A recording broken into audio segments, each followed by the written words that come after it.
Here is a story time on how I got a free Ninja Creami. I was working at my job on a Friday, and this was a couple weeks before Halloween. Halloween is like the biggest event at my job at the time, and before 2020, it was hailed as like the greatest thing ever. But 3.5 years that I worked there, it was really lackluster and it was really nothing much. So my boss left for the day. Everyone hit their midday slump, and we were chilling. We were kicking with each other. It was great. I was talking to my coworker Lily when another coworker, we'll call him Brad, comes up to us and he's talking to me specifically, which is important. And he asked me, "Hey, I wanted to run something by you to see if this is distasteful." Already off to a rough start. I'm like, okay. So then he's like, "Okay, for Halloween, I want to dress up as the Swedish chef, but instead, I think I'm gonna take my crock pot, put my dog in it, and be the Haitian chef."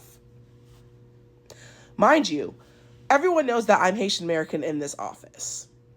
So I sat there for 10 seconds and I said, "Well, I might be able to make that joke, but yeah, coming from you, that would be distasteful." He said, "Okay." And he went and sat back down. I had my conversation with Lily, clocked out, and called my sister as I went to the store. I told her everything that happened. She said, "Joan, I need you to get off the phone right now. I need you to write an email to HR and include your boss on it. And you need to go report him because this is inappropriate and racist." And I'm like, you know what? Yeah, it is. And I went home. I journaled about it. Ultimately, this whole situation traumatized me and it made me feel icky and disgusting because you pretty much sat there and asked me, "Can I make a joke at the expense of you and your people?" And if you're wondering if he was, he was. So that Monday comes, I go to HR and I tell him everything that happened. I did cry because you made me feel like shit. And I said that I want termination to be considered. And of course, this man was also doing some fuck shit in the office in general, just fucking up the vibe. And like, he was starting to get on people's nerves. Okay. So HR says, "We're going to talk to him." I said, "Great." 4 weeks go by. I hear nothing. And this man is still here. He is not fired, okay? Luckily, we are on two separate teams, so I don't have to interact with him. HR, I go back to HR and I say, "Hey, what's going on? Is he going to get fired?" And she was like, "No." I said, "Okay, so then I want an apology." And she was like, "I don't think an apology will be worth it." Worth it to who? I want an apology. And then we sat and talked about it, and I accepted it at first. And then I went back to my sister, and she said, "I need you to go back and get that apology because that's some fuck shit." And I said, "You know what? It is some fuck shit."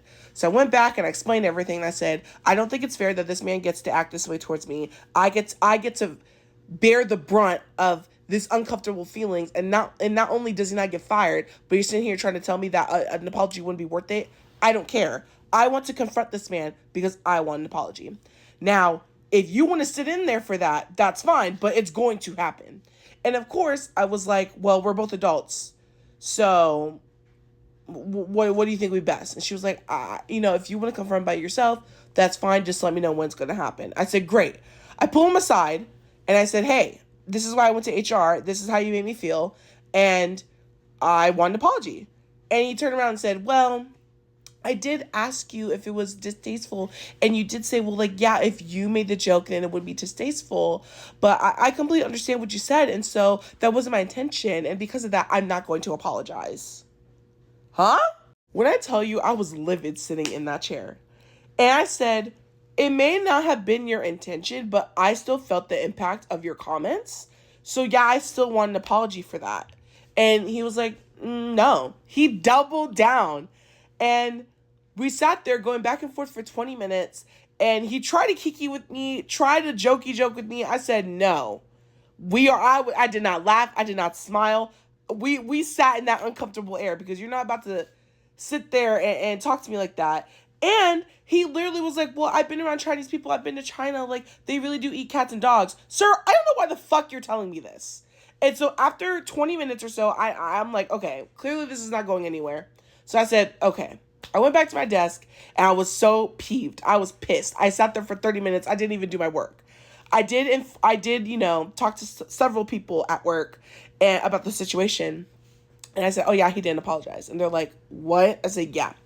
And from that day forward, I do believe a butterfly effect did happen because all he really had to do was apologize, but he didn't. And because of that, my coworker Lily, that I was talking to at the time when this whole incident happened, this whole situation plagued her mind for weeks. And we were talking about it a couple weeks later. And because of this, she got a whole document together detailing several incidents of him being inappropriate with various women co-workers in a very specific way.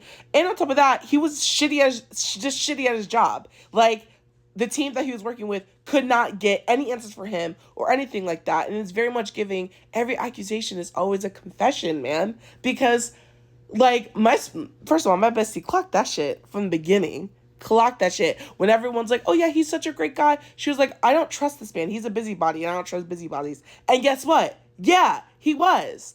And so, because of this document that Lily curated, this man got fired. Now, of course, before he got fired, this is when he gave me the Ninja Creami. A couple months earlier, we were having like a one-off conversation about it or whatever. And he came up to me after our conversation and said, hey, I have this Ninja Creami. I've only used it twice. Would you want it? And I said, yeah, thank you. That's all I said. Because in my head, I'm thinking, damn fucking right, I'm going to take your Ninja Creami because that's the least I can get out of this whole fucking situation. And I did hear later that he was upset that I wasn't like giving more gratitude towards him. And I'm sitting here thinking, you said some racist shit to me and I don't understand why you're confused. So once this document got him fired, I was grinning from ear to ear in that meeting. Let me just tell you that. And I think it was funny that when he found out that I'm no longer at this company, he said that, oh, karma is something to deal with, I guess. Like, something about karma. And I think it's funny because I'm like, well, karma is on my side because I'm an Aquarius stellium. But also, everyone knows my worth from that company. Everyone knows that the work that I put into my team, into my coworkers, working with other teams. Like, I know right now, me not being there is fucking so much shit up. So much shit up. And I just think that's funny. And people are reaching out to me. People are asking me how I am. What's the next thing going on? They're congratulating me on my internship, on the film I just did. I know for a fact people are not reaching out to this man. He has to reach out to other coworkers to get tea because that's how much he's out of the loop. That's how much no one's thinking about him. So I just think it's funny because every single time I look at my Ninja Creami, I don't think of this man. I think about what my next smoothie bowl recipe is going to be. And so, yeah, that's what happens when you don't mind the business that keeps you.